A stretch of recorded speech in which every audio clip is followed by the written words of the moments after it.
Hello everyone. Okay, welcome to this session where I'm going to take the second part of my chapter Why do we fall in? हमने already इसके बहुत सारे topics पिछले session में देख लिए।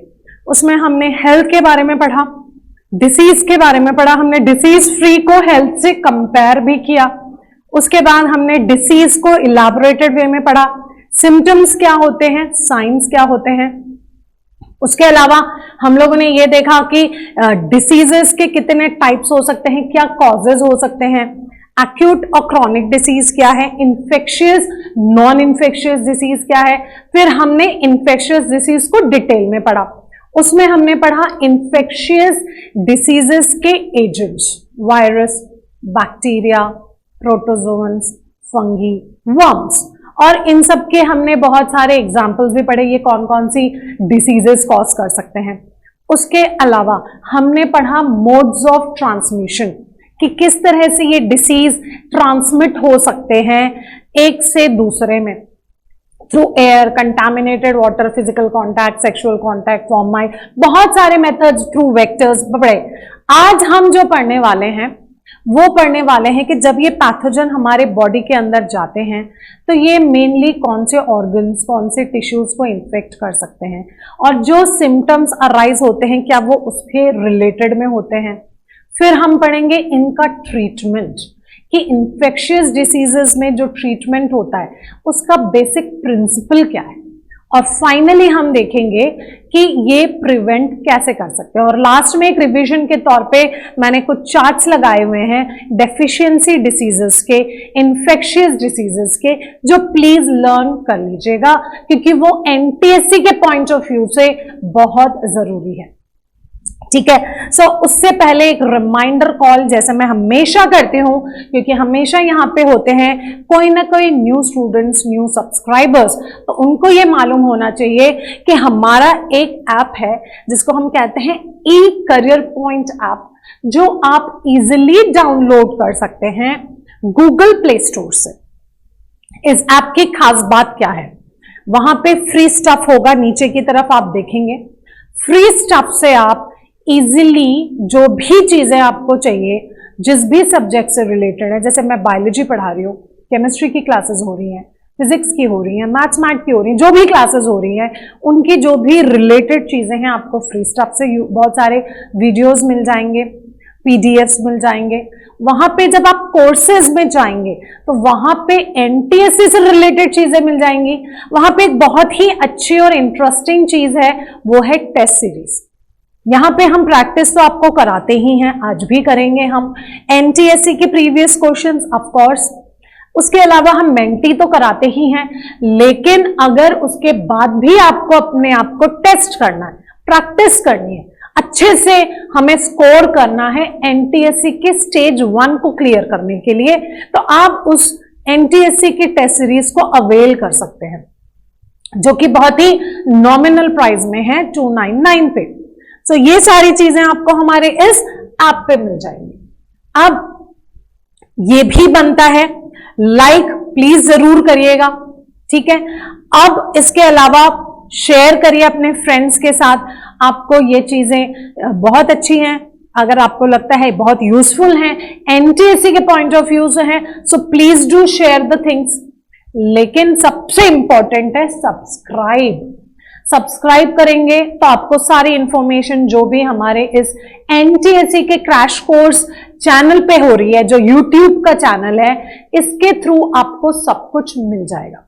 So please do subscribe the channel for getting all the information through this, ठीक है। सो अब हम स्टार्ट करते हैं हमारा आगे का पोर्शन। हमने काफी कुछ लास्ट लेक्चर में कवर अप कर लिया था।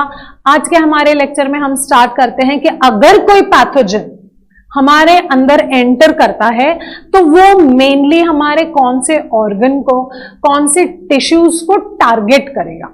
सो ये चीज हम पढ़ेंगे हमारे ऑर्गन स्पेसिफिक और टिश्यू स्पेसिफिक मैनिफेस्टेशन में। अब इसमें क्या देख रहे हैं, जब भी हम यहाँ पे पैथोजेंस की बात करते हैं तो हम बात करते हैं बहुत सारी वेज हैं they enter into our body, और हमारी बॉडी होती है इतनी लार्ज, तो हम कैसे पॉसिबल रीजन्स को आइडेंटिफाई करें कि वो हमारे कौन से टिश्यूज को इन्फेक्ट करेगा, कौन से ऑर्गन्स को इन्फेक्ट करेगा, कहां पे रुकेगा, कहां स्प्रेड होगा, किसको ज्यादा डैमेज पहुंचाएगा। हर एक डिफरेंट स्पीशीज के डिसीज कॉजिंग माइक्रोब्स का अलग अलग तरीका है, अलग अलग पार्ट्स को इन्फेक्ट करते हैं।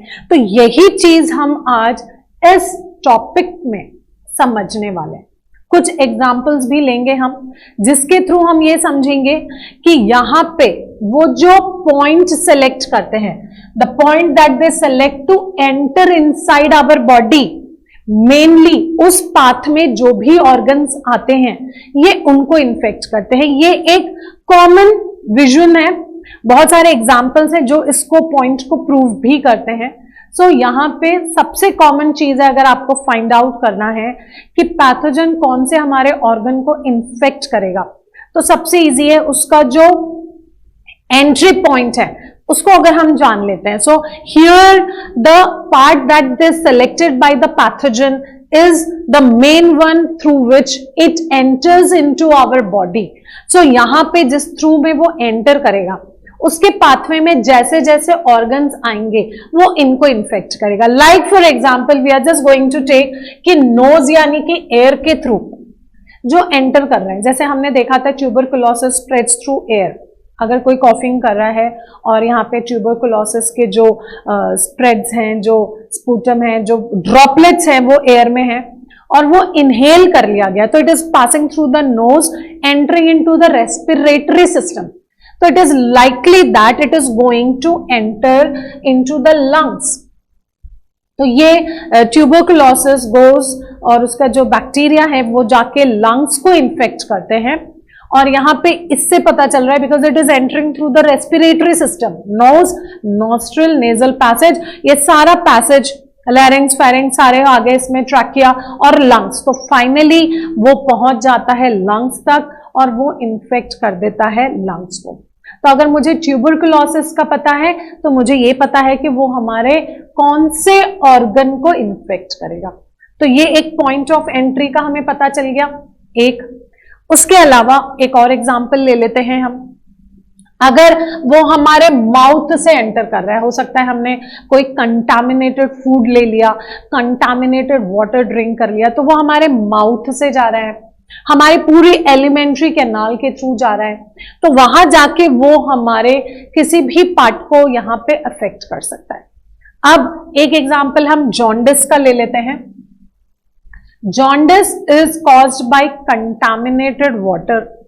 अब यहां पे आपने वाटर और फूड जो भी लिया उसमें वो पैथोजन था। अब ये पैथोजन यहां पे, ये पैथोजन वायरसेस ये हमारे कंटामिनेटेड फूड से एलिमेंट्री कैनाल के थ्रू पास हो रहे हैं और उसी में आ जाता है liver, then they go to the liver and infect the liver. So basically in jaundice which part of the body is infected? It's liver. इस पे भी क्वेश्चन आया है। So I am just putting a star. ये छोटी छोटी information है, ऐसे टॉपिक्स में दिए हुए हैं, लेकिन एनटीएसए में इसी पे ही क्वेश्चंस फ्रेम हो जाते हैं। सो ये भी थोड़ा सा हमें ध्यान रखना पड़ेगा, जगह जगह पे टॉपिक्स के अंदर कौन कौन से एग्जाम्पल्स यूटिलाइज किए गए हैं, एनसीईआरटी में कौन से यूटिलाइज किए गए हैं, वो भी थोड़ा सा देखना पड़ेगा, और इन एग्जाम्पल पे ही बेस्ड आ जाते हैं क्वेश्चंस। ऐसा है, टाइफॉइड है जो कि अगेन एलिमेंट्री कैनाल का पार्ट है, वो भी कंटामिनेटेड फूड से हो जाता है। सो यहाँ पे कंटामिनेटेड फूड और वाटर से टाइफॉइड हो रहा है, तो वो भी एलिमेंट्री कैनाल से, डाइजेस्टिव सिस्टम से रिलेटेड डिसीज है। तो यहाँ पे माउथ की एंट्री से हमें पता चल सकता है कि पर्टिकुलरली टाइफॉइड हो गया या फिर यहाँ पे जॉन्डिस हो गया, ये कौन से पार्ट को इन्फेक्ट करेंगे। So here it is saying, पर क्या ये हमेशा हर डिसीज में जरूरी है? Is it necessary that every time it will be infecting the organs that comes in the pathway or the point of entry? No. Every time it is not the case. अब हम कुछ ऐसे example भी लेंगे जिसमें ये दिख रहा है कि एंट्री पॉइंट कहीं और है और जो इन्फेक्शन है या कोई पार्ट इन्फेक्टेड है वो कहीं और है। जैसे हम एड्स की बात करते हैं, HIV इन्फेक्शन जो कॉज करता है एड्स, सेक्सुअल कांटेक्ट के थ्रू जा सकता है। हमने लास्ट सेशन में देखा था मोड्स ऑफ ट्रांसमिशन, एक बार रिवाइज कर लेते हैं, इंपॉर्टेंट है, एड्स पे बहुत क्वेश्चंस आते हैं। AIDS can be transmitted through sexual contact from infected mother to baby through placenta may be, then contaminated needles through blood transfusion. तो ये सारी कुछ मोड्स हैं जिसके थ्रू एड्स स्प्रेड हो सकता है। अब ये जो HIV इन्फेक्शन है जो एड्स कॉज करते हैं, ये सेक्सुअल ऑर्गन्स यानी कि सेक्सुअल कांटेक्ट के थ्रू एंटर कर रहा है, लेकिन ये हमारे कौन से पोर्शन ऑफ द बॉडी को इन्फेक्ट करते हैं? Lymph nodes. लिम्फ नोड्स हम लाइफ प्रोसेस के जब सर्कुलेटरी सिस्टम पढ़ा था, लिम्फेटिक सिस्टम पढ़ा था, और हमने यहां पे जब कनेक्टिव टिश्यू पढ़ा तब भी लिम्फ के बारे में पढ़ा था। लिम्फ नोड्स होते क्या है? हमारा जो लिम्फेटिक सिस्टम है उसमें लिम्फ एक फ्लूइड है जो कि लिम्फोसाइट WBC है एक, और प्लाज्मा से मिलके बना है। So mainly it consist of WBC and plasma, और WBC भी कौन सा? लिम्फोसाइट्स।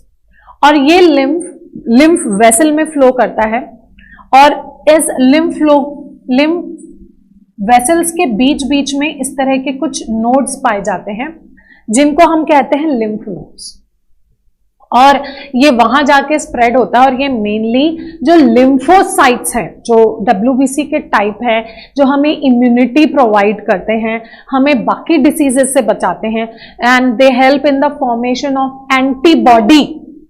एक और चीज है, एंटीबॉडी और एंटीबायोटिक्स में बहुत कंफ्यूजन होता है। एंटीबायोटिक्स जो हम अभी आज ट्रीटमेंट में पढ़ेंगे वो मेडिसिन है to cure the bacterial disease. यहां मैं बात कर रही हूं एंटीबॉडीज की। एंटीबॉडीज जो WBC बनाते हैं, they are protecting us against the pathogens, और वो हमें बचाते हैं, वो हमारे इम्यून सिस्टम को रखते हैं। लेकिन यहां पे ये जो HIV का इंफेक्शन है, ये जो वायरस है, ये लिम्फोसाइट्स को जाके अफेक्ट कर देता है और वहां पे उनको डैमेज करने लगता है। सो यहाँ पे लिम्फ नोड्स अफेक्ट हो रहे हैं, लिम्फोसाइट्स अफेक्ट हो रहे हैं। लिम्फ नोड्स पे होते हैं कलेक्शन ऑफ लिम्फोसाइट्स, और बेसिकली ये वहां पे स्प्रेड होके लिम्फोसाइट्स को अफेक्ट करते हैं, और इसकी वजह से हमारी जो इम्यून सिस्टम है वो वीक हो जाती है। अब इम्यून सिस्टम वीक हो जाती है, आगे जाके भी हम देखेंगे। तो वहां पे जब हमारी बॉडी वीक हो चुकी है तो कोई भी हमें सिंपल डिसीज भी डेडली हो सकती है। तो एड्स इस तरह से काम करता है कि वो हमारी इम्यून सिस्टम को वीक कर देता है। फिर एक कॉमन कोल्ड हो, एक सिंपल लूज मोशन हो, वो एक बड़ी डिसीज का रूप ले लेता है, and it can be deadly. ये एक एग्जाम्पल हो गया। दूसरा एग्जाम्पल हम मलेरिया का लेते हैं, प्लाज्मोडियम का। उसने हमें बाइट किया ब्लड में और उसने ड्रॉप कर दिया। अब वो यहां से मूव करेगा लीवर में, और फिर वो जाएगा RBC के अंदर। अब बाइट कर रहा है वो एक जगह पे, यहां पे, और वो मूव ऑन कर रहा है लीवर तक, और लीवर तक भी पहुंच गया, वहां वो मल्टीप्लाई कर रहा है। फिर वो RBC के अंदर भी चला गया, वहां पे भी मल्टीप्लाई कर रहा है। तो यहां पे एंट्री अलग हो गई और यहां पे उसका इफेक्ट कहीं और हो गया। अगर हम इसी तरह कुछ और जापानीज एंसेफ्लाइटिस यानी कि ब्रेन फीवर की बात करें, तो वो एंट्री हो रहा है मॉस्किटो के थ्रू, लेकिन वो इन्फेक्ट कर रहा है हमारा जाके ब्रेन को। तो ये कुछ एग्जाम्पल्स हैं जहां पे ये एग्जाम्पल्स इस तरह दिए गए हैं कि यहाँ पे मोड ऑफ ट्रांसमिशन अलग हो गया, किसी और जगह से एंट्री हो गई, लेकिन वो कहीं और जाके अफेक्ट कर रहे हैं। तो दोनों तरीके से हो सकता है ऑर्गन और टिश्यू का infestation. Mostly in most of the cases में एंट्री पॉइंट में जो ऑर्गन्स हैं वो इन्फेक्ट हो जाते हैं, और कुछ केसेस में ऐसे एग्जाम्पल्स में जहां पे हो सकता है एंट्री पॉइंट कहीं और हो और इन्फेक्शन हमें कहीं और दिख रहा हो, कोई और ऑर्गन उससे इन्फेस्ट हो जाए। ठीक है, एक ये चीज हमने समझ ली।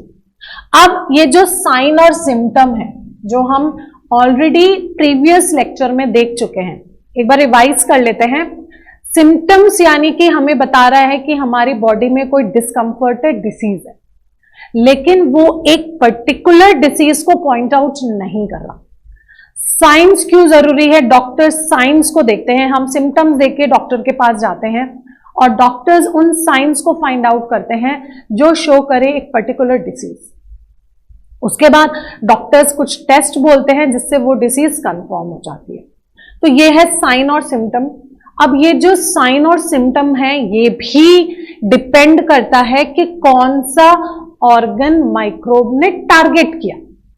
अब अगर यहां पे हम बात कर रहे हैं लंग्स की, जैसे हमने ट्यूबरकुलोसिस देखा, यहां पे अगर हम लंग्स की बात कर रहे हैं तो सिम्टम या साइन क्या होंगे? यहां पे कॉफिंग होगी, ब्रेथलेसनेस होगी, जो भी रेस्पिरेटरी सिम्टम्स है उससे रिलेटेड होगा। अगर हम लिवर की बात कर रहे हैं तो वहां पे होगा जॉन्डिस, अलग तरीके का डिसीज है, येलोइश हो जाती हैं, वहां पे लिवर का प्रॉपर फंक्शनिंग बंद हो जाता है। ब्रेन है तो उस हिसाब से आप अनकॉन्शियस हो सकते हैं, आप वॉमिटिंग, हेडेक हो सकता है। तो यहां पे जो ऑर्गन इन्फेक्ट होगा उससे रिलेटेड साइन और सिम्टम्स आपको देखने को मिलेंगे। ये भी बहुत सिंपल है, ठीक है। ब्रेन है तो ब्रेन का, लिवर है तो लिवर का डाइजेस्टिव सिस्टम से रिलेटेड, ब्रेन का उस हिसाब से हेडेक एंड ऑल। और अगर यहाँ पे लंग्स है तो रेस्पिरेटरी वाली प्रॉब्लम्स हो जाएंगी। तो symptoms and signs are also related to the organs. ये तो है, ये स्पेसिफिक इफेक्ट है। लेकिन इन स्पेसिफिक इफेक्ट्स के अलावा भी कुछ कॉमन इफेक्ट्स भी देखने को मिल सकते हैं, जनरल इफेक्ट्स जो पर्टिकुलर ऑर्गन रिलेटेड नहीं है। और ये जो कॉमन इफेक्ट्स हैं ये हमें देखने को मिलता है due to the response of immune system fighting against the infection. आपको पता है जब भी कोई पैथोजन एंटर करता है तो हमारी इम्यून सिस्टम है, हमारे जो WBCs हैं जो पैथोजन के अगेंस्ट काम करते हैं, उनको कम करने की कोशिश करते हैं, आइदर बाय फैगोसाइटोसिस और बाय प्रोड्यूसिंग द एंटीबॉडीज। तो हमारी इम्यून सिस्टम एक्टिव हो जाती है और वो उस इन्फेक्शन के अगेंस्ट काम करने लगती है, हमें बचाने लगती है उस पैथोजन के अगेंस्ट। और इसकी वजह से कुछ इफेक्ट्स हमारी बॉडी के अंदर शो हो जाता है और उस इफेक्ट्स को हम कहते हैं कॉमन इफेक्ट्स। और हम देखेंगे इसमें इन्फ्लेमेशन। तो जब ये रिक्रूट करते हैं कुछ सेल्स और यहां पे वो सेल्स अफेक्टेड टिश्यू में जाते हैं and they try to kill the pathogen, तो इस प्रोसेस में कुछ इफेक्ट्स दिखते हैं और इसको हम कहते हैं इन्फ्लेमेशन। तो वो प्रोसेस तो हो गई इन्फ्लेमेशन और इसकी वजह से हमें क्या दिखने को मिलेगा? कई बार हमें स्वेलिंग दिख जाती है। यहां दोनों इफेक्ट हो सकते हैं, जनरल इफेक्ट भी हो सकते हैं, लोकल इफेक्ट भी हो सकते हैं। ये जो इन्फेक्टेड टिश्यू के पास जाके वहां पे इम्यून सिस्टम ट्राई कर रहा है टू कंट्रोल द पैथोजन, तो लोकल इफेक्ट भी हो सकते हैं, स्वेलिंग दिख सकती है हमें। सो ये तो हमारे हो गए लोकल इफेक्ट। लेकिन कुछ जनरल इफेक्ट भी दिख सकते हैं पूरी बॉडी के अंदर, कोई पर्टिकुलर स्पेसिफिक एरिया नहीं है, पोजीशन नहीं है। ये है fever. So fever is not a disease, जो बहुत कॉमनली कहते हैं अरे फीवर हो गया, डिसीज हो गई। फीवर इज अ सिम्टम और an effect shown during various diseases.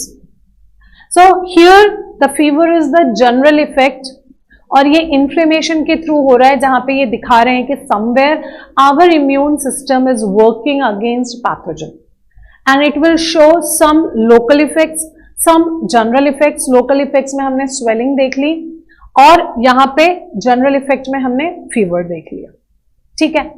अब यहां पे अब हम देखेंगे कि किस तरह से ये जनरल इफेक्ट भी हमने देख लिया। अब हम HIV को डिटेल में देख रहे हैं। आपने देखा होगा हर वक्त हम मोस्टली इसको देख रहे हैं, इसके बारे में जान रहे हैं, तो आप समझ सकते हैं इस टॉपिक पे क्वेश्चंस आ सकते हैं और आए हैं। HIV इन्फेक्शन, जैसे मैंने आपसे कहा था, ये हमारे इम्यून सिस्टम को डैमेज कर देता है।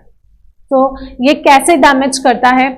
ये हमारे इम्यून सिस्टम में जाएगा और हमारे इम्यून सिस्टम यानी कि लिम्फोसाइट्स इन सब पे काम करता है और उनको कम करना शुरू कर देता है। So they start reducing the number of lymphocytes और कहीं ना कहीं हमारा फिर इम्यून सिस्टम अफेक्ट हो जाता है, वीक हो जाता है। अब ये जब वीक हो गया तो हमारे अंदर कौन फाइट करेगा अगेंस्ट द पैथोजन? सो इस केस में हम लोगों के जो छोटे छोटे इन्फेक्शंस हैं, क्योंकि ऐसा नहीं है कि मैं अभी सराउंडेड नहीं हूं पैथोजन से, I am breathing, I am eating so many things, कहीं ना कहीं कोई ना कोई पाथवे से pathogen is entering into my body, but am I suffering from any kind of disease? No, because something is there inside my body that is protecting me against those pathogens, and that is my immune system. WBCs are working for them and they are protecting me against so many diseases. लेकिन अगर हम ads वाले में बात करें, यहां पे क्या होता है, धीरे धीरे धीरे जब वो हमारी इम्यून सिस्टम को वीक करने लगता है, तो छोटी छोटी चीजें भी यहां पे इंफेक्शन कॉज कर सकती हैं, बड़ी डिसीजेस कॉज कर सकती हैं। आप जैसे यहां पे देख लें, माइनर गट इफेक्ट है, वो डायरिया में कन्वर्ट हो सकता है, ब्लड लॉस हो सकता है, सीवियर डायरिया में ब्लड लॉस भी होता है। छोटी छोटी चीजें हो सकती हैं, कॉमन कोल्ड बड़ा हो जाए। सो यहां पे ये जो पर्सन है, whoever is suffering from HIV infection या AIDS, it can be deadly for them, और ये उनके लिए बहुत डेंजरस हो जाता है, and they may even die because of this.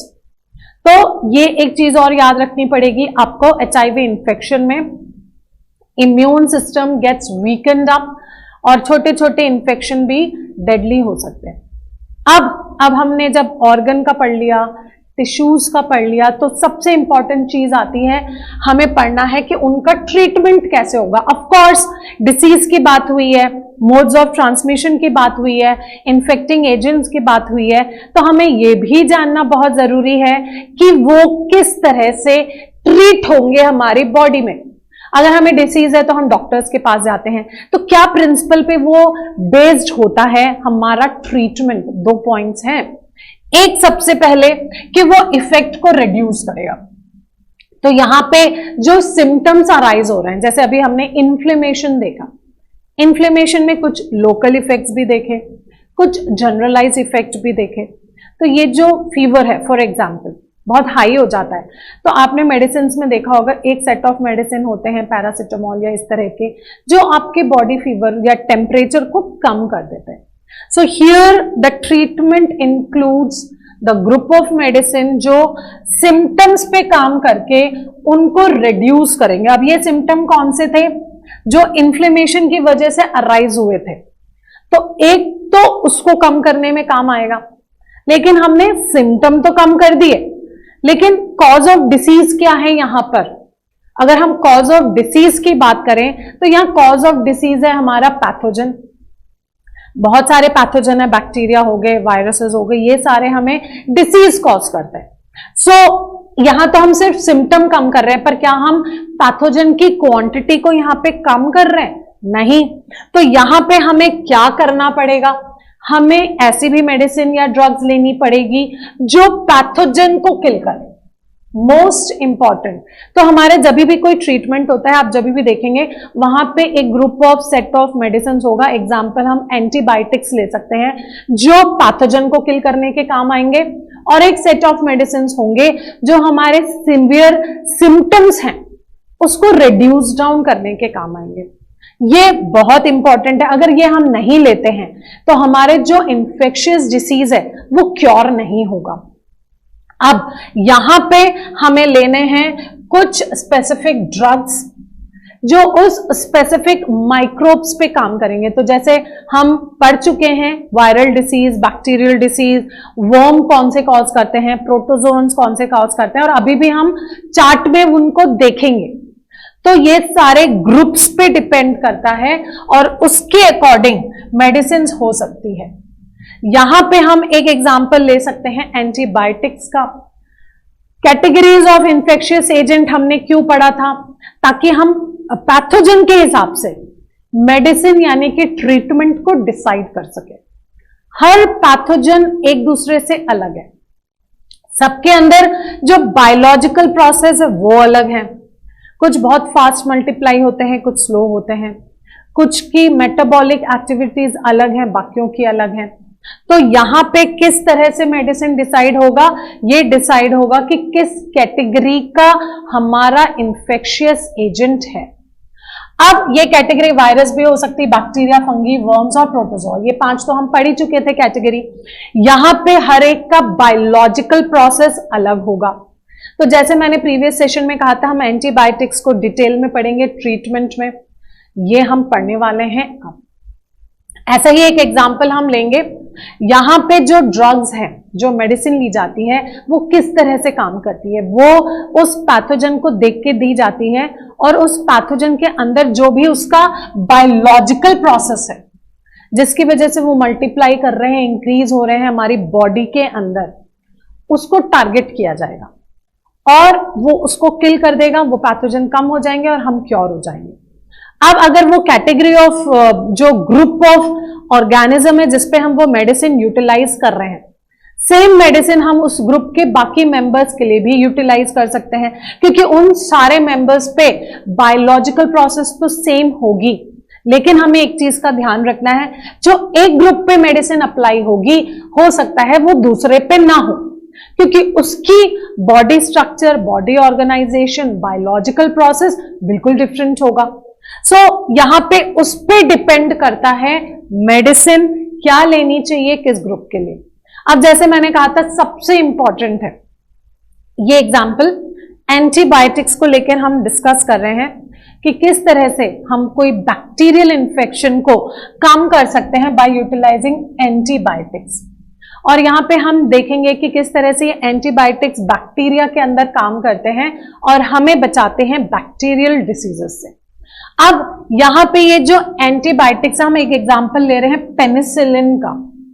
ये पेनिसिलिन जो हमें मिलती है, ये जो ड्रग्स बनते हैं, ये एक फंगी से लिया गया था। अलेक्जेंडर फ्लेमिंग ने इसको ढूंढा था और उन्होंने एक फंगस ग्रो किया था, और जब देखा उन्होंने उससे आसपास के जो बैक्टीरिया है वो किल अप हो रहे हैं, तो उन्होंने उसमें से ये सब्सटेंस निकाला जो आज हम पेनिसिलिन के रूप में जानते हैं। And it has come from a fungi Penicillium notatum, और ये एक फंगल प्रोडक्ट है, वहां से लिया गया है। और ये जो पेनिसिलिन एंटीबायोटिक बनाई गई, ये बनाई गई है अगेंस्ट द बैक्टीरिया।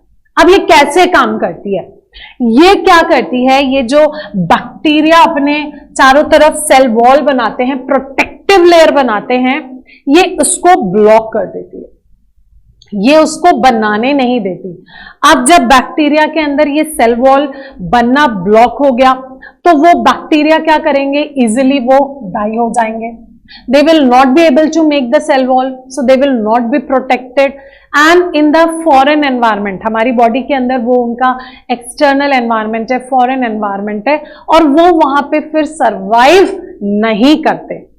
अब जब वो सरवाइव नहीं करते, हम बच जाते हैं। और एक और खास बात है, हमारे जो बॉडी सेल है वो भी उससे अफेक्ट नहीं होते, तो वो हमारे ऊपर कोई साइड इफेक्ट भी नहीं होता, और साथ के साथ बैक्टीरिया भी किल हो जाता है। लेकिन क्या हम इस पेनिसिलिन को वायरस पे यूटिलाइज कर सकते हैं? हम ये पेनिसिलिन हर बैक्टीरियल पे यूटिलाइज हो सकता है, बाकी मेंबर्स ऑफ बैक्टीरिया पे भी यूटिलाइज हो सकता है, क्योंकि यहां पे ये बैक्टीरिया को सेल वॉल नहीं बनाने देता, और बैक्टीरिया का मेन कैरेक्टरिस्टिक है सेल वॉल का प्रेजेंस। तो ये हम मोस्टली ज्यादातर बैक्टीरियल डिसीजेज में ये पर्टिकुलर एंटीबायोटिक को यूटिलाइज कर सकते हैं। लेकिन क्या हम इसको दूसरे कैटेगरी ऑफ ऑर्गेनिज्म पे यूटिलाइज कर सकते हैं? नहीं। क्या हम उसको वायरस के ऊपर यूटिलाइज कर सकते हैं? नो। क्यों? क्योंकि वायरस इस तरह का कोई बायोलॉजिकल प्रोसेस नहीं करता, सेल वॉल की कोई फॉर्मेशन नहीं होती, उसके अंदर सेल वॉल होता ही नहीं है। So we cannot use such medicines against viral infection. तो अब बहुत सारे एंटीवायरल ड्रग्स भी आ चुके हैं जो उनको कंट्रोल करके रखते हैं, पर यहां पे यही ध्यान रखना है कि ड्रग्स या मेडिसिन जो बनाई जाती है वो कैटेगरी ऑफ ऑर्गेनिजम्स को देख के बनाई जाती है, उनके ये बायोलॉजिकल प्रोसेस को समझ के बनाई जाती है। उसको समझा जाए, बनाया जाए, उसके बाद जाके ये फिर अप्लाई होगा और ये हमें डिसीज से बचाएगा। अब अगर हम बात करते हैं ट्रीटमेंट की, वो भी समझ लिया, ट्रीटमेंट भी है, लेकिन क्या अच्छा है, ट्रीटमेंट या prevention? What is better? It is always said prevention is better than cure. It is always said the prevention is better than the infectious disease होने से, तो it is better than their cure. जो भी infectious disease है उनके cure होने से तो अच्छा है कि हम प्रिवेंशन कर लें। क्यों हम ऐसा क्यों बोल रहे हैं, उसके पीछे इसकी वजह है, कुछ बेस है, यहाँ पे पॉइंट्स हैं उसके ऊपर कि हम क्यों ये prevention is better than cure बोल रहे हैं। Why we are saying so, क्योंकि यहाँ पे अगर कोई इन्फेक्शियस डिसीज से कॉज सफर कर रहा है तो कहीं ना कहीं कोई ऑर्गन डैमेज हो सकता है वो ऑर्गन वो डैमेज हो जाए परमानेंटली, हो सकता है वो रिकवर ना हो पाए। सो यहाँ पे जो इन्फेक्शियस डिसीज है, जो भी डिसीज उसको कॉज हो रही है, वो कहीं ना कहीं हमारे बॉडी के पार्ट्स को प्रॉब्लम क्रिएट कर सकती है और हो सकती है कंप्लीट रिकवरी भी ना हो। अगर हम दूसरे की बात करें, यहाँ पे ट्रीटमेंट, जो ट्रीटमेंट लिया जा रहा है, हो सकता है वो बेड रिडन हो बहुत दिनों तक। यहाँ पे अगर कोई क्रॉनिक डिसीज है या फिर कोई सीवियर डिसीज हो गई तो वो पेशेंट काफी लंबे दिनों तक बेड पे रिडन हो जाएगा, उसके सारे काम रुक जाएंगे। यहाँ पे वो हो सकता है साइड इफेक्ट्स हो जाए, बहुत लंबे दिनों तक ट्रीटमेंट चले। सो here the person will be on bed for a longer period of time. वो एक सही बात नहीं है। और सबसे थर्ड बात और मोस्ट इंपॉर्टेंट बात, हो सकता है वो यहाँ पे source of spreading of infectious disease हो। जो भी इन्फेक्शियस डिसीज है, हमने पढ़ा कम्युनिकेबल डिसीज है, वो एक इन्फेक्टेड पर्सन से हेल्दी पर्सन तक ट्रांसमिट हो सकता है, तो वो एक सोर्स बन जाएगा फॉर स्प्रेडिंग ऑफ डिसीजेस। तो इससे अच्छा तो यही है, अगर हम उस डिसीज को कम्युनिटी में स्प्रेड कर रहे हैं तो इससे अच्छा तो यही है कि हम अपने आप को उन डिसीजेस से प्रिवेंट कर लें। सो prevention is better than the cure. अब यहां पे क्या तरीके हो सकते हैं for preventing the infectious diseases, ऐसे कौन कौन से वेज हो सकते हैं? यहां पे दो वेज होंगे, एक है जनरल वेज जो कॉमनली हम अप्लाई कर सकते हैं, और एक है स्पेसिफिक वेज जो स्पेसिफिकली हमें उस पर्टिकुलर डिसीज से बचाएंगे। सो अब हम जो पढ़ने वाले हैं, हम इसको डिटेल में पढ़ने वाले हैं। अब जनरल में कौन सी वेज आएंगे, यहां पे अब हमें पता चला गया modes of spreading of disease, हमें ट्रांसमिशन मोड पता चल गया, चाहे कंटामिनेटेड फूड हो, एयर हो, फिजिकल कांटेक्ट हो, बहुत सारी चीजें हमें पता चल गई, थ्रू वेक्टर्स हो। जब हमें ये पता चल गया और हमने इनके बारे में समझ लिया, तो ऑफ कोर्स हम प्रिवेंशन में उन मेथड्स को यूज करेंगे जिनसे हम इन सब पैथोजन से बच सकें और ये डिसीज हमें ना हो। सो यहां पे एक सैनिटेशन आ जाता है, सबसे इंपॉर्टेंट बात, प्रॉपर डिस्पोजल ऑफ गार्बेज हो गया, सीवेज सिस्टम का डिस्पोजल हो गया, कोई ओपनली यहाँ पे सैनिटेशन सारा आ गया। बहुत सारे हाउस फ्लाइज हैं, मॉस्किटोज हैं, रैट्स हैं जो इंक्रीज हो सकते हैं because of improper throwing of garbage, open sewage system, stagnant water. तो यहाँ सैनिटेशन को ध्यान में रखना है, पब्लिक हाइजीन को ध्यान में रखना है। अगर हम वेक्टर की बात करते हैं तो हमने वेक्टर में भी पढ़ा हाउस फ्लाई, मॉस्किटोज, बहुत सारे एनिमल्स हैं जो यहां पे पैथोजन को कैरी करते हैं, मोस्टली द इंसेक्ट्स।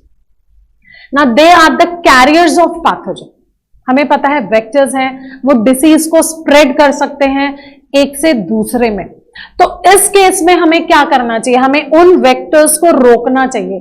अब मुझे पता है मॉस्किटो है, वो आराम से बहुत सारे डिसीजेस स्प्रेड कर देता है बाइट कर करके, तो मैं अपने घर में मैश नेट्स लगाऊंगी, मॉस्किटो रिपेलेंट यूज करूंगी, कहीं पे भी वाटर को स्टैग्नेंट नहीं होने दूंगी, चाहे मेरे कूलर्स हो, चाहे मेरे पॉट्स हो। I have kept the pot in my house, तो वहां पॉट में वाटर स्टैग्नेंट ना हो। रोड्स पे कई बार आप देखते हैं डिग्स बन गए, पिट्स बन गए, उसमें वाटर हो जाता है, वो स्टैग्नेंट होता है, उसमें मॉस्किटो ब्रीडिंग हो जाती है। तो इस तरह की चीजों को अवॉइड करना चाहिए। हाउस फ्लाई है तो आप खाने की चीजों को क्लोज करके रखें, कवर करके रखें। तो ऐसी चीजें हैं, हमें बहुत सारे मेथड्स को अप्लाई कर लेना चाहिए ताकि हम इस तरह के जो वेक्टर स्प्रेड होते हैं और डिसीज को कॉज करते हैं उनको हम रोक सकें। ठीक है। सो ये 2 पॉइंट तो हमारे हो गए प्रिवेंशन में। और क्या पॉइंट्स हैं? और यहां पे पॉइंट्स है, स्टरलाइजेशन बहुत जरूरी है। अगर हमारे यहाँ कोई पेशेंट्स है, हमें पता है बहुत सारी इन्फेक्शियस डिसीजेज हैं जो फिजिकल कांटेक्ट के थ्रू भी हो सकती हैं, तो हम उन चीजों को स्टरलाइज करें जो वो पेशेंट यूज कर रहे हैं। हम चिकन पॉक्स की बात कर सकते हैं, स्किन डिसीजेस की बात कर सकते हैं, ये सब इजिली स्प्रेड हो सकती है, तो हम इन चीजों को स्टरलाइज करें। सोप यूज करें, आजकल तो बोला भी जा रहा है wash hands every now and then, और ये तो एक रूल भी बना लेना चाहिए। आप जब भी बाहर से आए, कोई भी चीज ऐसी छुएं, आपको अपने हैंड को वॉश करना ही चाहिए। अब तो सैनिटाइजर्स भी आ गए हैं, इजीली कहीं सोप अवेलेबल नहीं हो तो आप अपने हाथ को सैनिटाइज कर लें। उसके अलावा बहुत सारी चीजें हैं, डिटॉल हो गया, फिनाइल हो गया, आप हॉस्पिटल्स में देखेंगे स्वीपिंग हो रही है फिनाइल से, डिटॉल्स के सॉल्यूशन से बहुत लोग बात करते हैं। सो यहाँ बहुत सारी चीजें हैं, एंटीसेप्टिक लोशन से कोई कट लग गया तो हर चीजों को स्टरलाइज कर लें। इसके अलावा आइसोलेशन बहुत इंपॉर्टेंट है। हमें पता है इन्फेक्शियस डिसीज है, कंटेजियस डिसीज है, इजिली स्प्रेड आउट हो सकता है, तो ऐसे केस में हम उस पेशेंट को आइसोलेट कर दें, उसको कोई भी ओवर क्राउडेड एरिया में ना जाने दे जहां पे इजीली इंफेक्शन स्प्रेड हो जाए। सो हमें आइसोलेशन में रखना चाहिए जब तक कि वो क्योर नहीं हो जाए। चिकन पॉक्स में भी रख सकते हैं, वहां पे भी बोला जाता है थोड़ा सा डिस्टेंस मेंटेन करें, दूर रहें, आइसोलेट हो, ताकि वो ज्यादा से ज्यादा लोगों तक पहुंच ना सके। तो ये बहुत इंपॉर्टेंट है। इस केस में ट्यूबरकुलोसिस हो गया, इनमें आइसोलेशन की बहुत जरूरत पड़ जाती है। So here in this case the infected person has to be isolated so that it should not spread to the healthy person. बहुत इंपॉर्टेंट है।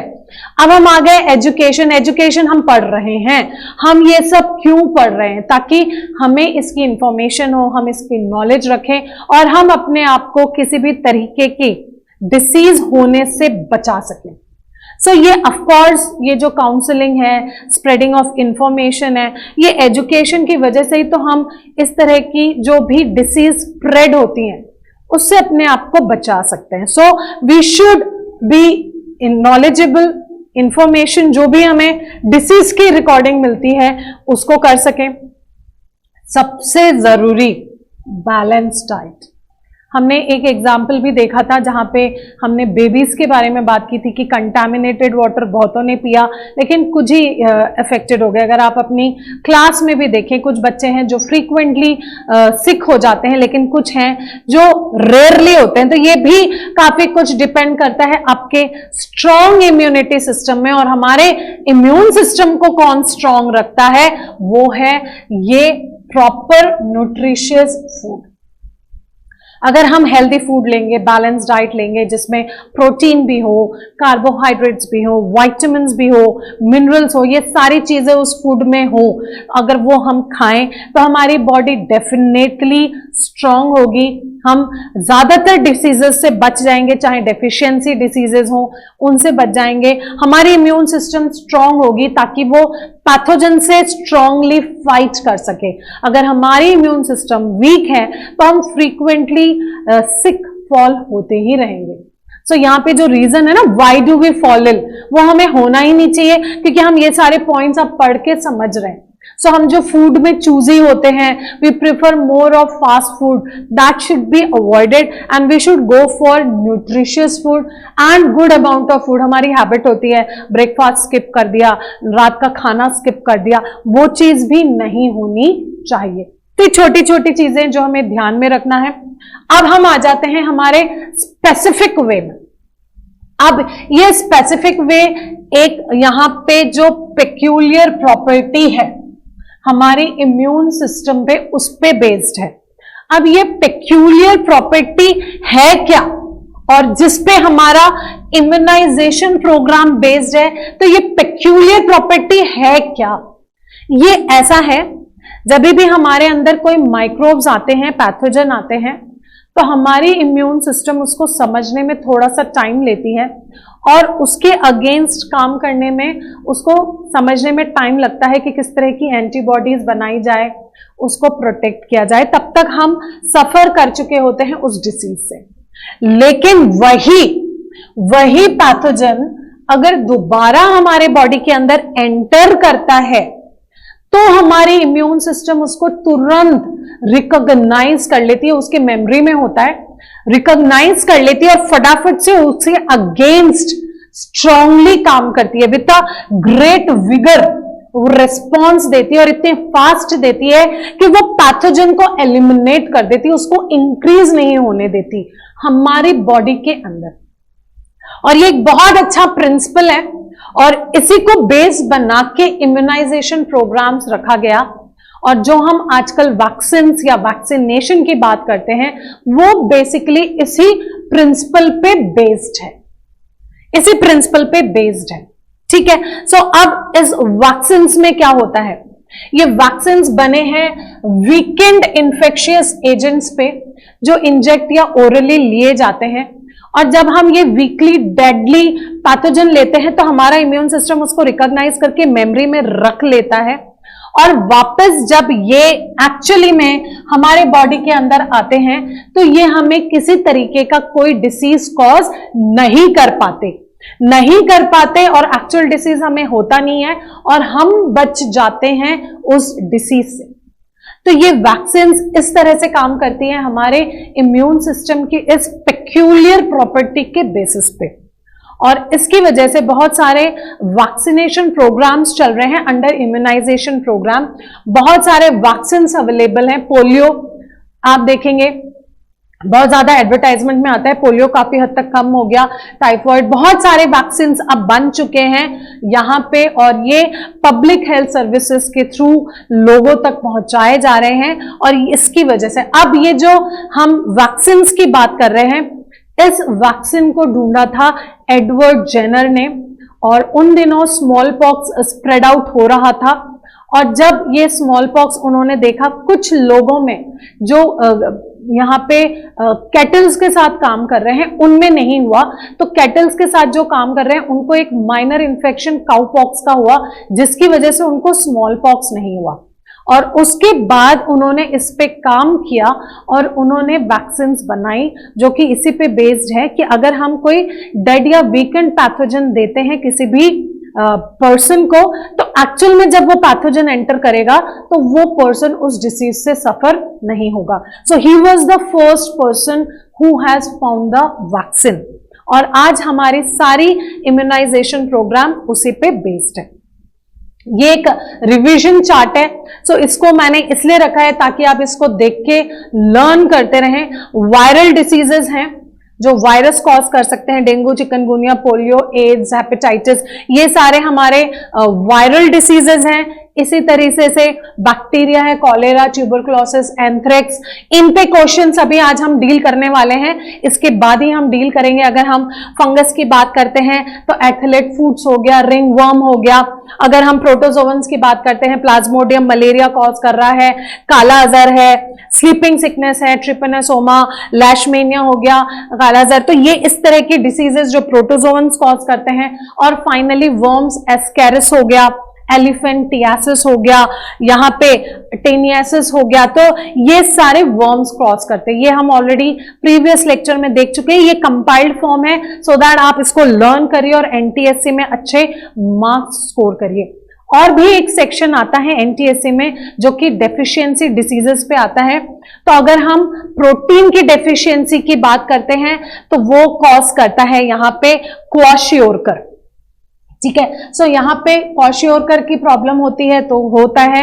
अगर हम प्रोटीन और एनर्जी दोनों की बात करें तो हो जाता है मैरस्मस। तो यहाँ पे एनर्जी तो ठीक मिल रही है, प्रोटीन कम है तो क्वाशियोरकर, और दोनों ही कम है तो यहाँ पे मैरस्मस, और दोनों को हम बोलते हैं प्रोटीन एनर्जी मैलन्यूट्रिशन के अंदर आता है। कुछ डेफिशिएंसी डिसीज हमने ली है विटामिन्स की। यहां पे आपको विटामिन्स के नाम भी याद रखने पड़ेंगे क्योंकि कुछ स्टेट्स में इनके नाम पे भी आता है। जैसे विटामिन ए है रेटिनॉल बोलते हैं, जैसे डी है तो कैल्सिफेरॉल बोलते हैं। इस तरह से आपको ये सारे नाम याद करने पड़ेंगे। ए डी ई के उनके डिसीजेस क्या हैं? विटामिन डी रिकेट्स कॉज करता है, ऑस्ट्रोमलेशिया कॉज करता है। Vitamin A night blindness, xerophthalmia इस तरह की कॉज करता है। Vitamin K is needing for the blood clotting, तो यहां पे ब्लीडिंग का हो सकते हैं चांसेस हो। ऐसे ही अगर मैं बाकी विटामिन की बात करूं, थायमिन हो रहा है बोलते हैं B1 को, और ये कॉज करता है बेरी बेरी, इस पे क्वेश्चंस आए हैं। B2 क्या है? राइबोफ्लेविन। B3 क्या है? नियासिन। तो ये नाम भी लर्न करिएगा।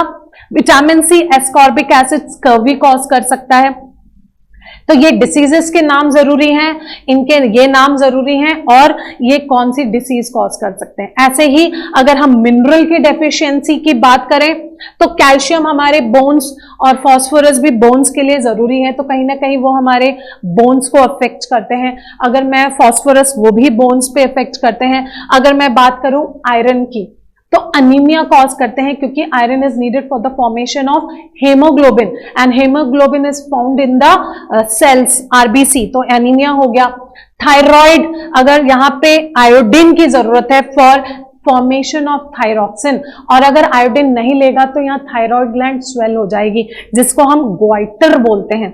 और ऐसे ही copper is also needed for the growth and development. ये चार्ट्स मैंने स्पेशली दिए हैं क्योंकि अब हम जो क्वेश्चंस डील करने वाले हैं उसमें आप देखेंगे यहाँ पे बहुत सारे डेफिशिएंसी डिसीजेस पे भी क्वेश्चंस हैं, और बहुत सारे हमारे यहाँ पे विटामिन्स की डेफिशिएंसी की डिसीजेस हैं और इन्फेक्शियस डिसीजेस की। तो अब हम स्टार्ट कर रहे हैं हमारा एनटीएससी का क्वेश्चन। यहां पे पूछा गया है which of them is not a bacterial disease, इसलिए मैंने कहा था चार्ट जरूर याद कर लीजिएगा। यहां पे इनमें से कौन सा बैक्टीरियल डिसीज नहीं है? एंथ्रेक्स बैक्टीरियल डिसीज है, ट्यूबरकुलोसिस और टाइफॉइड, और हमारा यहाँ पे जो आंसर है वो है C, dengue is caused by dengue virus. यहाँ पे ट्यूबरकुलोसिस, एंथ्रेक्स और टाइफॉइड तीनों के तीनों बैक्टीरिया कॉज कर सकते हैं, इसलिए वो टेबल पढ़ना बहुत जरूरी है। ठीक है, सो यहाँ पे ये अक्सर ऐसे ही क्वेश्चंस आएंगे। Now I am moving on to my next question. Which kind of diseases? Arthritis. Arthritis basically joints की प्रॉब्लम होती है। अब यहाँ पे acute, short term, chronic, long term disease, infectious जो एक से दूसरे को हो जाए, कम्युनिकेबल भी वही है। आर्थराइटिस मुझे होगा, वो किसी और को स्प्रेड नहीं हो सकता, तो ऑप्शन सी और डी नहीं हो सकता। एक्यूट आर्थराइटिस ऐसा है जो लॉन्ग ड्यूरेशन के लिए हो जाता है। सो यहां पे हमारा जो आंसर आएगा वो है chronic, it remains for a longer duration. Basically यहां पे ये जॉइंट्स की प्रॉब्लम होती है, वहां पे पेन शुरू हो जाता है इन द केस ऑफ आर्थराइटिस। ठीक है, अब यहां पे हम नेक्स्ट क्वेश्चन पे मूव ऑन कर रहे हैं। विच of the following is genetic disorder? Genetic disorder जो ट्रांसमिट होगा पेरेंट्स से, कॉन्जेनिटल डिसीजेस भी हैं इसमें, बाय बर्थ होते हैं। अगर हम यहां पे देखें तो मैंने स्टार भी लगाया हुआ था कल के लेक्चर में। Leprosy again is an infectious disease, ठीक है, ये बाद में होते हैं। ट्यूबरकुलोसिस, किसी की कॉफिंग को अगर हमने इनहेल कर लिया तो हो सकता है। डायबिटीज इंटरनल है, अगर पेंक्रियाज प्रॉपर वर्क नहीं कर रहे, इंसुलिन नहीं बना रहे तो डायबिटीज होगा। Haemophilia is the answer here, which is a genetical disorder which passes from the parents to the offspring.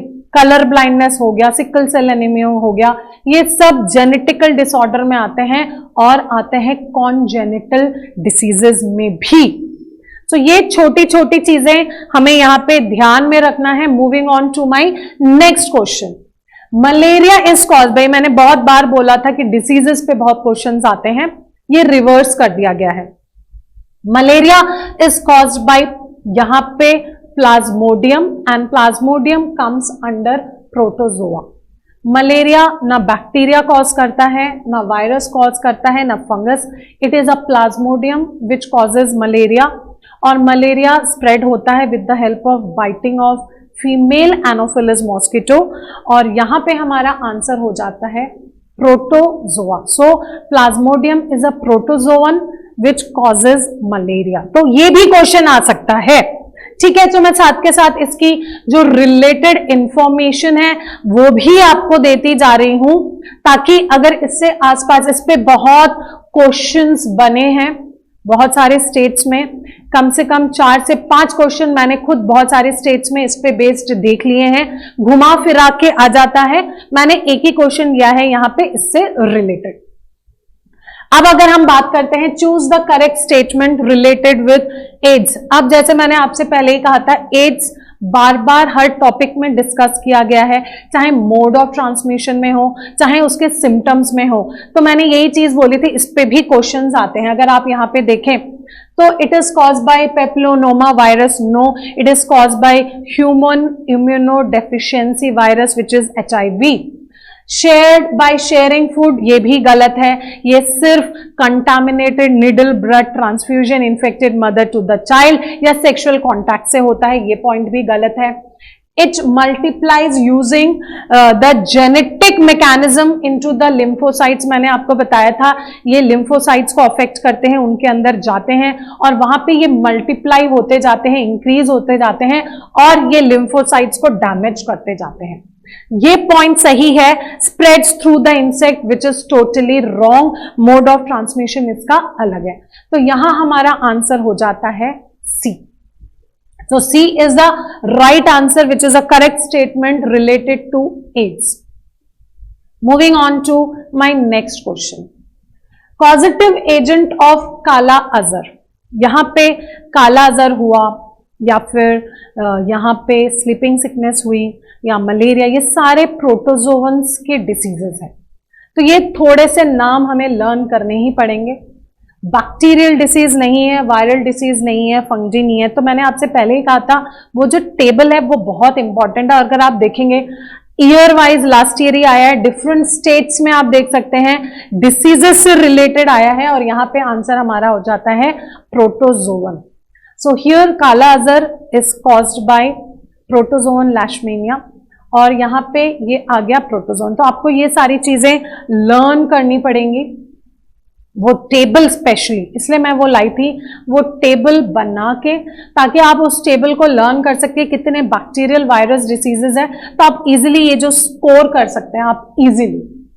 Which of the following disease is only due to external causes, हमने ये 2 group पढ़ा था, intrinsic factors and extrinsic factors, internal factors या external factors. देखिए उस पर भी एक क्वेश्चन आ चुका है। डायबिटीज अंदर से हो रही है because pancreas are not working. Arthritis की बात करें, जॉइंट्स की प्रॉब्लम है, इंटरनल है। अगर हम यहां पे बात करें कैटरैक्ट की, तो it is related with the eyes, so यहां पे आई से रिलेटेड है। सो यहां पे जो एक्सटर्नल फैक्टर्स की हम बात कर रहे हैं, सो ये कॉज होता है हमें जॉन्डिस से। Jaundice is caused by the contaminated food and water. So यहां हमारा जो आंसर हो जाता है वो हो जाता है ऑप्शन सी। सो यहां ये ध्यान रखते हैं, आपको सारे डिसीजेस सोचने पड़ेंगे, फैक्टर्स के बारे में जानना पड़ेगा कि वो एक्सटर्नली हमारे बॉडी के अंदर जाता है या फिर वो इंटरनली अराइज होता है। ठीक है, सो अब हम आगे मूव ऑन करते हैं हमारे नेक्स्ट क्वेश्चन पे। ठीक है, अब ये नेक्स्ट क्वेश्चन है, एड्स वायरस इनमें से कौन सा है? अभी जस्ट मैंने आपको बताया था AIDS is caused by human immunodeficiency virus. तो यहां सीधा सीधा आंसर है, यहां कोई कॉम्प्लिकेशन नहीं है, हमारा ऑप्शन सी हो जाता है हमारा करेक्ट आंसर। ठीक है, सो ये जरूर लर्न करिएगा। देखिए एड्स पे कितने क्वेश्चंस आ रहे हैं, जैसे मैंने आपको बोला था एड्स पे आ रहे हैं। अब moving on to my next question, इनमें से कौन सा इंफेक्शियस डिसीज है? अगर मैं अब बात करूं, हाइपरटेंशन, बीपी की प्रॉब्लम है, ये इंफेक्शियस नहीं हो सकता, किसी और को नहीं हो सकता, जो मेरे बगल में बैठा है उसको नहीं हो सकता। डायबिटीज मुझे हो सकती है, ब्लड शुगर की प्रॉब्लम, इंसुलिन मेरे में नहीं बन रहा, ये नहीं स्प्रेड आउट हो सकता। ग्वाइटर की अगर बात करें तो ये मेरे नेक की स्वेलिंग हो रही है थायराइड ग्लैंड की, क्योंकि मैं आयोडीन अपने खाने में नहीं खा रही हूं। लेकिन यहां पे जो टीबी है, ये नोज के थ्रू हमने पढ़ा था ऑर्गन और टिश्यू इन्फेस्टेशन में कि ये इनहेल करने की वजह से जा रहा है, हमारे लंग्स को इन्फेक्ट कर रहा है। सो हियर टीबी, और अगर मेरे को टीबी हो जाए और मैं कॉफिंग करूं और उसके ड्रॉपलेट्स एयर में हो तो वो दूसरे को भी वो डिसीज कॉज कर सकते हैं. So here the answer is tuberculosis. Now I am moving on to my next question. Which is the fungal disease? मैं बोल चुकी हूं वो टेबल बहुत जरूरी है. यहां पे अगर हम इन सब की बात करें, फाइलेरियसिस वर्म है, यहाँ पे मिजल्स वायरस की बात करें, रैबिस की, तो ये सारे बाकी डिसीजेस पैथोजन से हैं. अगर हम एथलेट फूड की बात करें तो ये एक फंगल डिसीज है, स्किन की डिसीज है. और जब भी हम फंगल की बात करें ये जरूर दिमाग में रखिएगा, we are talking about skin diseases. ठीक है. सो यहाँ पे पैथोजेंस लर्न करना बहुत जरूरी है. रैबिस हो गया, रैबिस वायरस, मिजल्स वायरस, ठीक है, फाइलेरियसिस वर्म्स. तो यहाँ पे हमारा athlete foot is the correct answer which is caused by the fungus. तो स्किन डिसीज जहां पे आ जाए, रिंगवर्म आ जाए, वहां पे आप तुरंत आइडेंटिफाई कर लीजिएगा कि we are talking about fungal diseases. ठीक है. सो अब हम जाते हैं नेक्स्ट क्वेश्चन पे. नॉन कम्युनिकेबल डिसीज इज, इनमें से कौन सा नॉन कम्युनिकेबल है? अगर हम एड्स की बात करें तो सेक्सुअल कांटेक्ट के थ्रू वो कम्युनिकेट हो सकता है. अमीबाइसिस यहाँ पे कंटामिनेटेड फूड से हो सकता है. जॉन्डिस भी कंटामिनेटेड फूड से स्प्रेड आउट हो सकता है. लेकिन अगर कैंसर है, कैंसर में होता है अनकंट्रोल्ड मल्टीप्लिकेशन ऑफ सेल, तो वो मुझे कंटामिनेटेड फूड या एयर से ट्रांसमिट नहीं हो सकता. ये अनकंट्रोल्ड ग्रोथ ऑफ सेल है जो मेरे बॉडी में हो रहा है. It can not be communicating to the other. तो यहां पे हमारा आंसर हो जाता है कैंसर. इस पे भी क्वेश्चन मैंने आपको स्टार लगवाया था. देखिए क्वेश्चन यहां आ गया. बाकी सब तो स्प्रेड हो सकते हैं, बहुत सारे मोड ऑफ ट्रांसमिशन है, लेकिन cancer with in the body होता है, मल्टीप्लिकेशन ऑफ अनकंट्रोल्ड सेल्स होते हैं. अब हम मूव करते हैं हमारे नेक्स्ट क्वेश्चन पे. Which organ is infected and in the case of jaundice, ये भी मैंने स्टार लगाया था. जॉन्डिस होता है कंटामिनेटेड फूड एंड वाटर से, और वो जब हमारी एलिमेंट्री कैनाल यानी कि हमारे डाइजेस्टिव सिस्टम में पहुंचता है तो वो पहुंचता है. अगर अब हम यहाँ पे डाइजेस्टिव सिस्टम की बात करें, बोन स्केलेटल सिस्टम में आ गया, लंग्स रेस्पिरेटरी सिस्टम में आ गया, नर्वस सिस्टम में ब्रेन सारा आ गया. तो अब यहाँ पे अगर हम जॉन्डिस की बात करें तो liver is the one which is connected to our digestive system, alimentary canal, और ये उसके थ्रू वहां पहुंच के लिवर को अफेक्ट करता है. ठीक है. So liver is affected in the case of jaundice.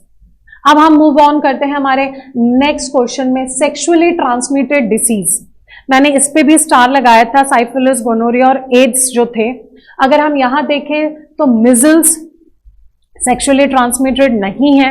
TB air से ट्रांसमिट होता है. टाइफॉइड कंटामिनेटेड फूड से होता है. तो gonorrhoea is the right answer. Syphilis होगा तो वो भी होगा, एड्स है तो वो भी होगा. ये सारे एग्जाम्पल्स हैं सेक्सुअली ट्रांसमिटेड डिसीज के. तो ये एग्जाम्पल जरूर याद रखिएगा. इस पे भी बहुत फ्रीक्वेंटली आज क्वेश्चंस है डिफरेंट स्टेट्स में, तो मैं एक ही लाई हूं पर और बहुत सारे स्टेट्स में इस पे बेस्ड क्वेश्चन है. विच of the following is not a viral disease? देखिए आप बार बार वही चीजें आ रही हैं, वायरल डिसीज और बैक्टीरियल डिसीज. सो यहां पे अगर हम देखें, पोलियो, मम्स और एड्स तीनों के तीनों वायरल डिसीज हैं. सिर्फ कॉलेरा जो है यहां पर, ये एक बैक्टीरियल डिसीज है. ठीक है. सो अगर हम यहां पे देखें, cholera is the right answer which is a bacterial disease and remaining 3 is caused by virus. ठीक है. अब हम मूव ऑन करते हैं हमारे नेक्स्ट क्वेश्चन में. हम धीरे धीरे ऑलमोस्ट एंड पे आ चुके हैं अपने आज के इस सेशन में. इस क्वेश्चन में एक इनडायरेक्ट क्वेश्चन पूछा गया है. एक लड़का है जिसको रात में ठीक से नहीं दिखता, सो उसको अपने खाने में क्या लेना चाहिए? जैसे मैंने आपको विटामिन्स के चार्ट दिखाए थे और वहां कहा था विटामिन ए का रेटिनॉल नाम है, विटामिन डी का कैल्सिफेरॉल. इस तरह से नाम आपको जरूर याद करने हैं. राइबोफ्लेविन है, विटामिन B1, तो इस तरह से B2. सो यहां पे इस तरह से आपको नाम याद रखने पड़ेंगे विटामिन्स के जो नाम है. सो यहां पे कैल्सिफेरॉल, टोकोफेरॉल या राइबोफ्लेविन नहीं है. Night blindness is caused bye vitamin A जिसका नाम है retinol. So retinol is the other name of vitamin A, and vitamin A की वजह से हो जाता है, कमी की वजह से, night blindness. So the boy should eat vitamin A in his food. So here now we have come to an end of our session where we have covered the organ and tissue infestation, principles of treatment of infectious disease, principles of preventive measures. और वो जो table मैंने दी है उसको जरूर याद कर लीजिएगा, क्योंकि आपने आज के हमारे प्रीवियस ईयर के एनटीएससी क्वेश्चंस देखे होंगे, उसमें मैक्सिमम क्वेश्चंस उन डिसीज पे ही आए हैं कि कौन से वायरल डिसीज हैं, कौन से बैक्टीरियल डिसीज है. ठीक है, सो फिर हम नेक्स्ट सेशन में नेक्स्ट चैप्टर के साथ मिलेंगे जो कि होगा natural resources. So see you in the next session. By the time revise the topic, learn the top tables and everything that has been taught to you. So by the time take care of yourself. I will see you again in my next session. Taking your leave. Thank you and have a nice day.